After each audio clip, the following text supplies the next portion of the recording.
Jehovah's Witnesses say Jesus is a created being. He's actually an archangel. Wrong. Wrong, right? If you went to a Mormon and asked who is Jesus, they would say he's not eternal God. He's a man who's the half-brother of Lucifer. How screwed up is that? Who became one of many gods.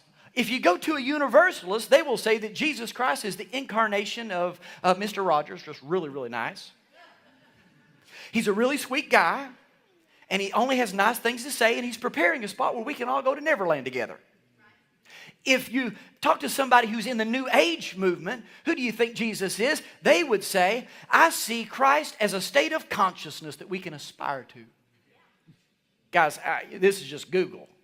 Okay, let's go ask a Scientologist. Now, who in the world can believe that mess? Who is Jesus? They will say he is an implanted force from about 1 million years ago. Many different viewpoints of Jesus, right? Let's go to the world religions. Again, some say that basically all religions are the same, not about Jesus. If you go to a Buddhist, they will say Jesus is not God. He is an enlightened man much like Buddha. No. If you go to a Christian Scientist, and don't you love that Christian? That sounds so good, Christian Scientist, doesn't it? Christian, we have faith, science, we have intellect. We merge those things together. We have faith and intellect. Praise the Lord. No. You go to a Christian Scientist, they will say that Jesus is the way shower to a clear understanding of God, to the practice of Christian love that heals naturally. I'm just telling you, use Google. It's there.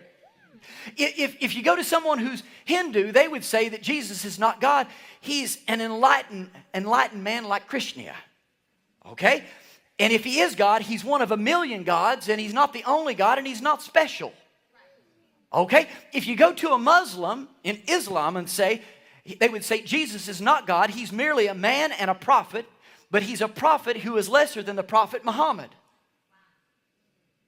See, these are the perspectives of Jesus from pop culture and cults and world religions.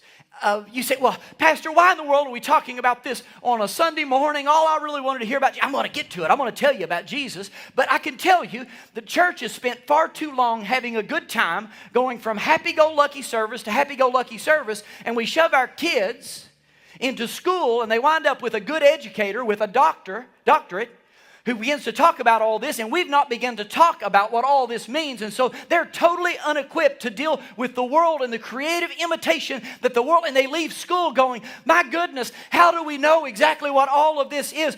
The reason why we know is there's lots of imitations, but there's only one Jesus.